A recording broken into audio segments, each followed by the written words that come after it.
эту систему. Сейчас ставят там ракеты. Так? Но вам должно быть известно, что ракеты эти закладываются в капсулу, которая используется для пусков ракет средней дальности «Томагавк» морского базирования. Значит, туда закладывают сейчас антиракеты, способные поражать цели на расстоянии 500 километров. Но мы знаем, технологии развиваются. Мы примерно знаем, в каком году примерно американцы получат новую ракету, которая будет уже не 500 километров, а 1000, а потом больше. И с этого момента они начнут угрожать нашему ядерному потенциалу. Мы по годам знаем, что будет происходить. И они знают, что мы знаем. Это вам только вешают лапшу на уши, как у нас говорят. А вы, в свою очередь, вешаете своему населению. И люди не чувствуют опасности. Вот меня что беспокоит. Ну как мы не можем понять? Мы тащим мир вообще в совершенно новое измерение. Вот в чем проблема. Делают вид, что как будто ничего не происходит. You differ with the current administration, with the Obama administration now, in having said you support a no-fly zone in Syria. If say you're president and that no-fly zone is in effect, and a Russian jet flies into that no-fly zone and they refuse warnings to leave, do you give the order to shoot down a Russian jet? Well, that's a hypothetical that I think there are many steps you have to go through and decisions you have to make before you ever get to that. And the Russians would be certainly warned. There's been military discussions now to, as they say, deconflict airspace. So I think it would be highly unlikely if this were done in the right way. But ultimately, a no-fly zone is an anti-aircraft proposition. It is. It is. You have talked about, and in the last debate and again today, that you would impose a no-fly zone to try to protect the people of Aleppo and to stop the killing there. President Obama has refused to do that because he fears it's going to draw us closer or deeper into the conflict. And General Joseph Dunford, the chairman of the Joint Chiefs of Staff, says, you impose a no-fly zone, chances are you're going to get into a war, his words, with Syria and Russia. So the question I have is, if you impose a no-fly zone, first of all, how do you respond to their concerns? Secondly, if you impose a no-fly zone and a Russian plane violates that, does President Clinton shoot that plane down? Well, Chris, first of all, I think a no-fly zone could save lives and could hasten the end of the conflict. I am well aware of the really legitimate concerns that you have expressed from both the president and the general. This would not be done just on the first day. This would take a lot of negotiation. It would also take making it clear to the Russians and the Syrians that our purpose here was to provide safe zones on the ground. We've had millions of people leave Syria, and those millions of people inside Syria who've been dislocated.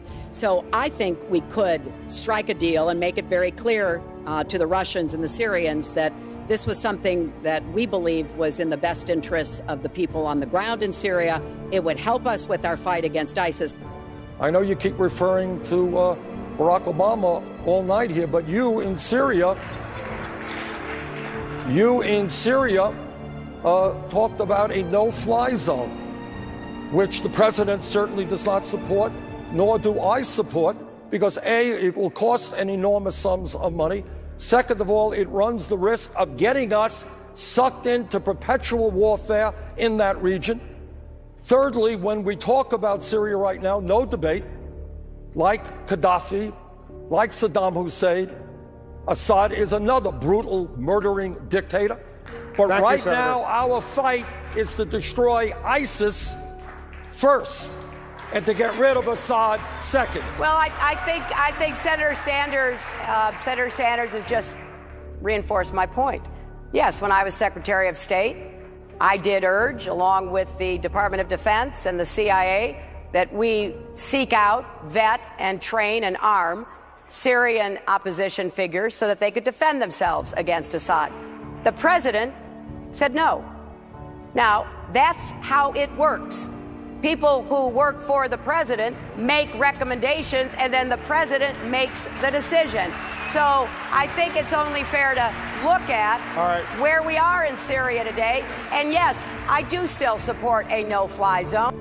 With you here, Christian Steve. Yes, so, Steve, it's really important to look at where we're going. It's not just a moment in time, but where has this strategy of voting for the lesser evil taken us?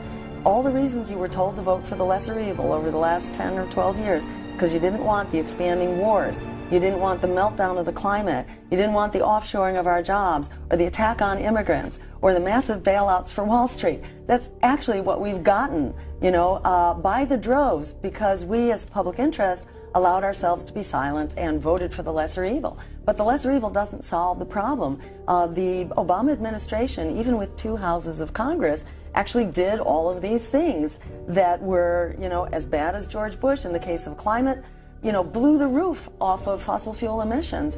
Yeah, all of the above gave us some renewable energy, but it completely amplified and intensified fossil fuel production, which has been incredibly destructive to the climate. The wars have gotten bigger. We're now bombing 7 countries. It's really important to look at not just the rhetoric here, but actually look at the track record. And the reality is the lesser evil and the greater evil is a race to the bottom. And even Donald Trump and the right-wing extremism grows out of the policies of the Clintons, in particular NAFTA, which sent our jobs overseas, and Wall Street deregulation, which blew 9 million jobs up into smoke. So that's what's creating this right-wing extremism.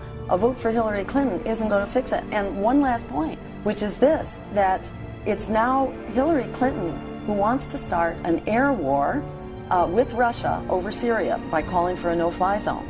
We have 2,000 nuclear missiles on hair-trigger alert, and Mikhail Gorbachev, the former premier of the Soviet Union, is saying we are closer to a nuclear war than we have ever been. Under Hillary Clinton, we could slide into nuclear war very quickly from her declared policy in Syria. So I won't sleep well at night if Donald Trump is elected, but I sure won't sleep well at night if Hillary Clinton is elected. Fortunately, we have another choice other than these 2 candidates who are both promoting lethal policies. But on the issue of war and nuclear weapons and the potential for nuclear war, it's actually Hillary's policies, which are much scarier than Donald Trump, who does not want to go to war with Russia. He wants to seek modes of working together. What about the option of controlling the airspace so that barrel bombs cannot be dropped? All the options. What do you think of that option, sir? Right now, Senator, for us to control all of the airspace in Syria would require us to go to war against Syria and Russia. That's a pretty fundamental decision that certainly I'm not going to make. We're back with Democratic Congresswoman Tulsi Gabbard of Hawaii. She's a member of the Armed Services and Foreign Affairs Committees, as well as an Iraq War veteran. Congresswoman, you're opposed to a no-fly zone that the U.S. would impose over Syria, even though many of the Republican presidential candidates, you heard it at the debate this week, they think it's a good idea. Hillary Clinton, the former Secretary of State, the Democratic presidential candidate, she thinks it's a good idea. Doesn't include ground troops. Why do you think it's a bad idea? Well, first of all, this is one of the reasons why I feel so strongly that we need to end this war to overthrow the Syrian government of Assad now. If this war is allowed to continue on until the next after the presidential election, when we have a new president here, as you said, whether it's Hillary Clinton, Marco Rubio, Chris Christie, or some of the other candidates who are running for president, they're all advocating for a no-fly zone, which would directly start a Russia-U.S. war, which could then easily escalate into a World War III or nuclear-type situation.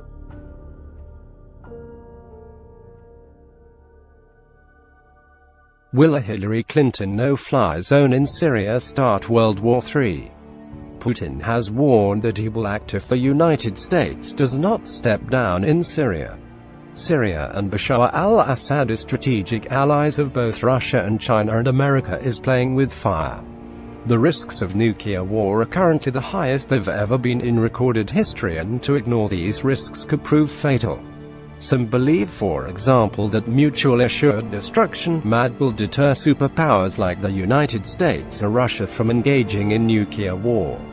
But is this enough of a deterrent? What if the strike is strategic and limited in scope?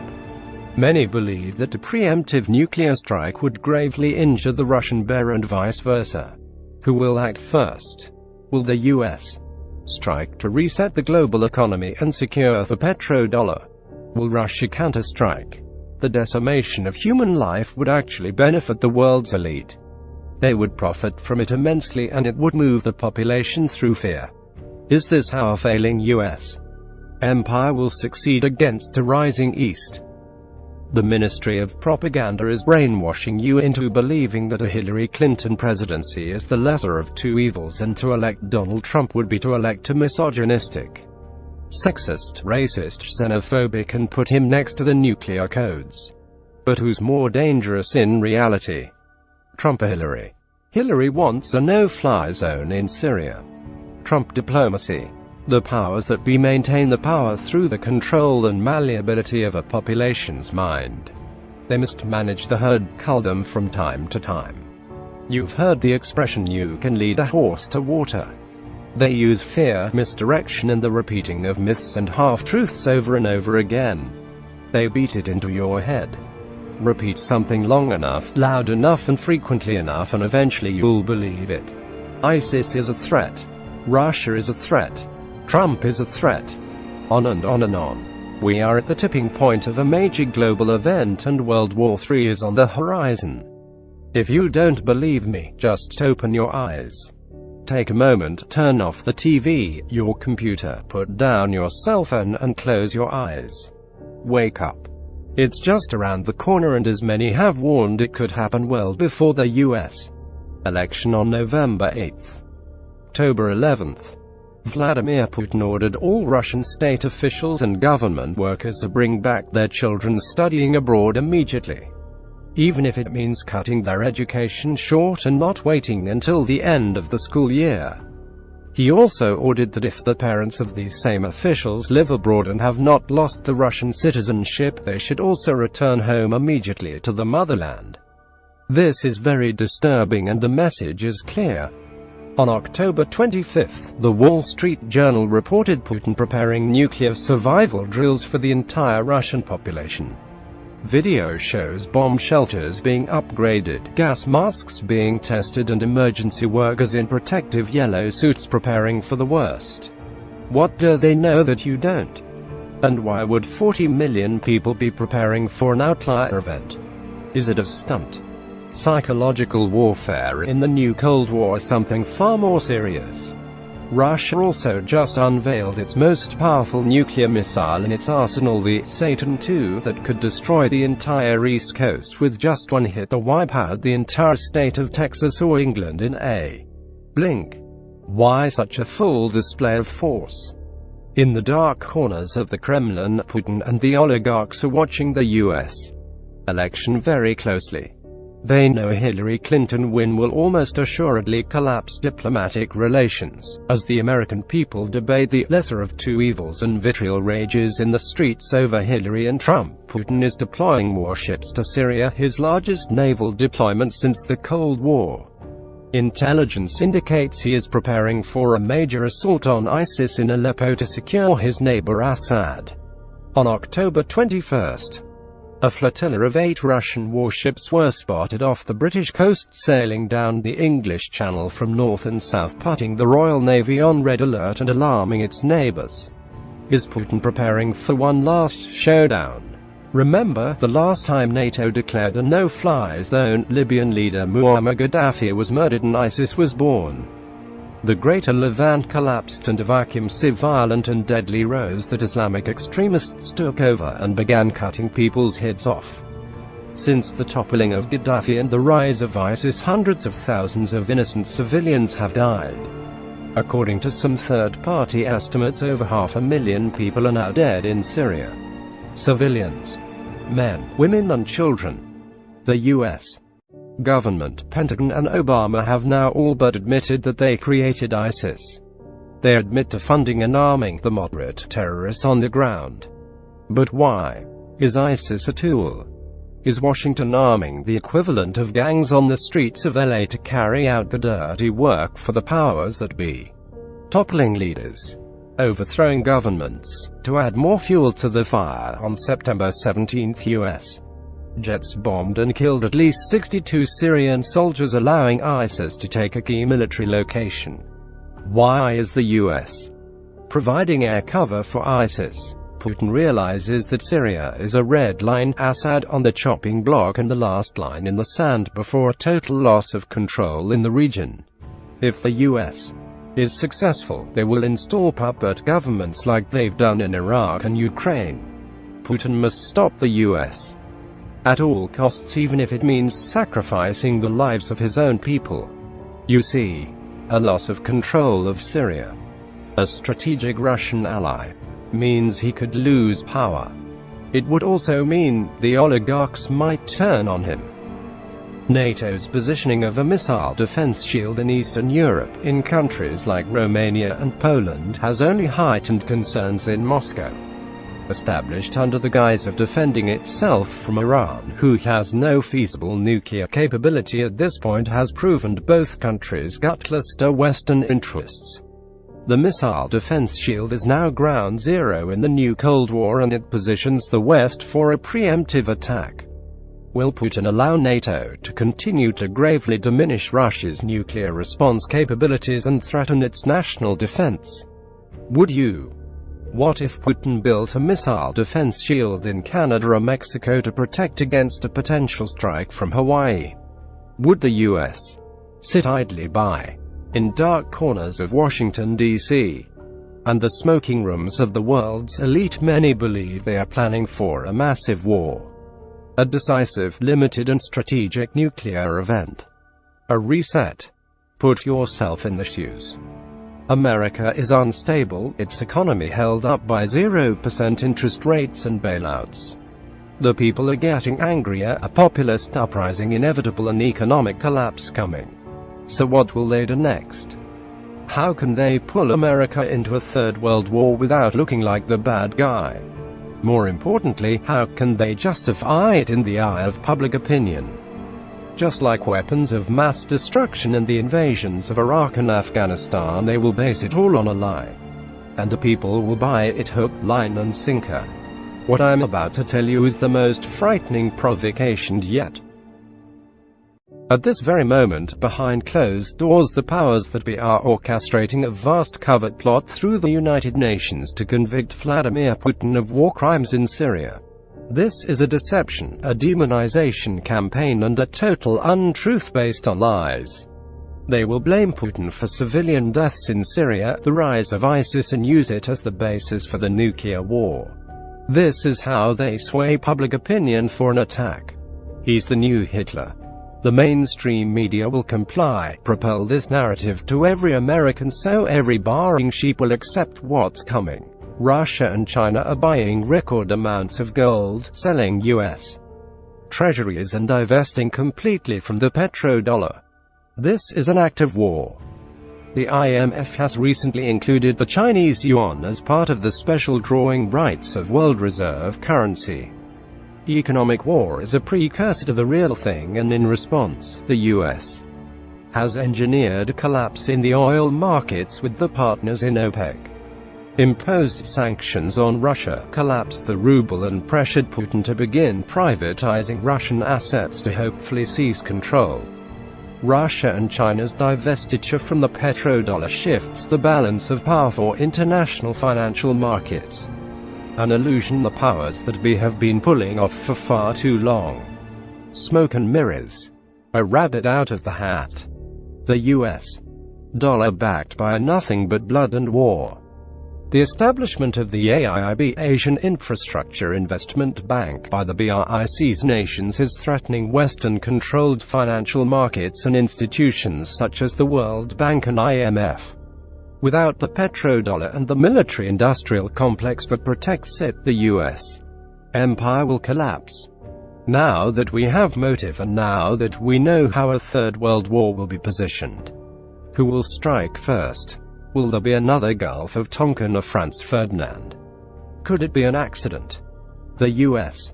government must be exposed for its lies, its corruption, its monopoly of power. The establishment elite are pulling the strings of Hillary Clinton, and she must be stopped. Why? Because they want war. The banks support her. The media supports her. The technology giants support her.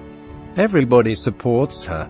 If we do not act now, expose the Washington elite for their lies, educate our friends and family to the truth behind the events unfolding around the world. Our entire fate and that of our loved ones could be jeopardized.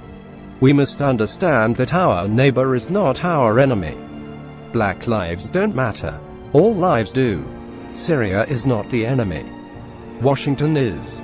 Wall Street is. Silicon Valley is. The political elite are out of control. The cesspool that makes up DC today has been allowed to rot and fester unchecked for far too long. Our founding fathers roll over in the graves. Crimes go unpunished, bailouts continue, and our wealth transferred and stolen. They send our children to wars of which they refuse to fight on the front line themselves. This is a monopoly of power and must be stopped. Hillary must be stopped. The time to turn the tide is now. Get out and vote Trump on November 8th. He's not perfect and he might not stop the inevitable. But he's our best shot. Swing the pendulum back. Stop the radical left. Protect the Constitution and for God's sake pray.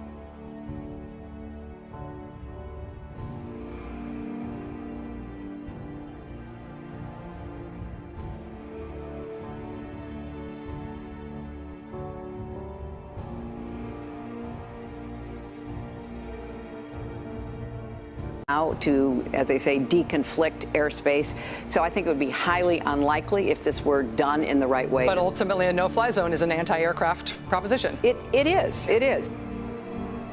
You have talked about, and in the last debate and again today, that you would impose a no-fly zone to try to protect the people of Aleppo and to stop the killing there. President Obama has refused to do that because he fears it's going to draw us closer or deeper into the conflict.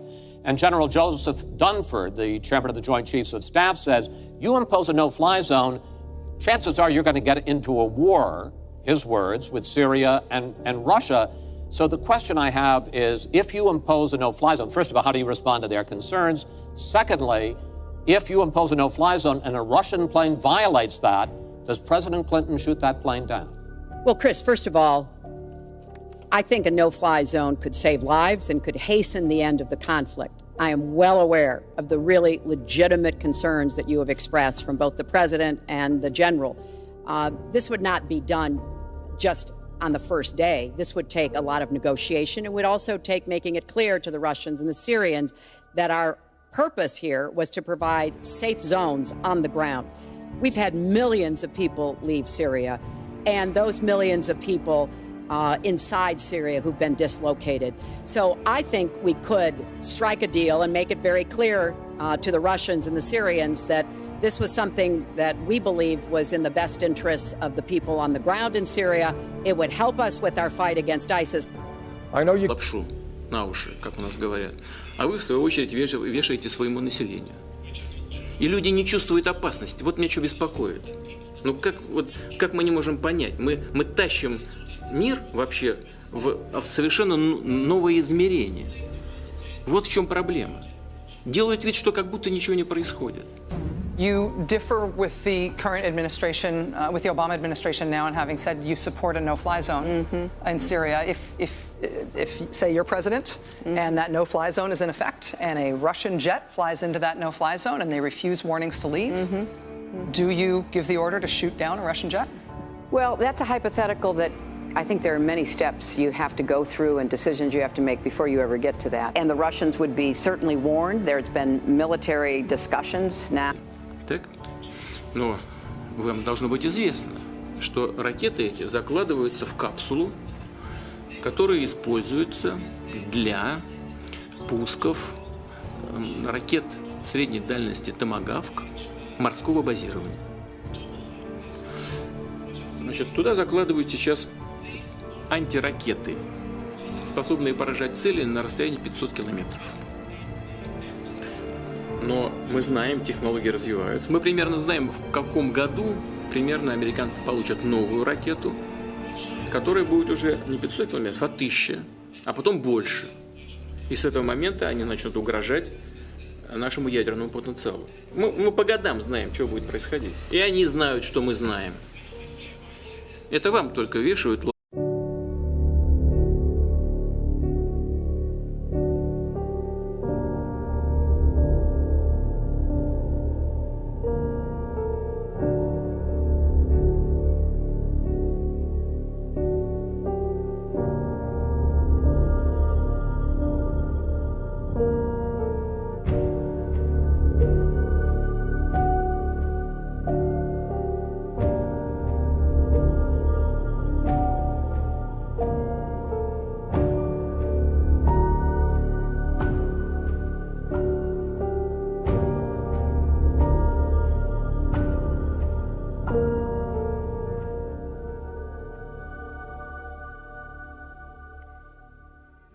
эту систему.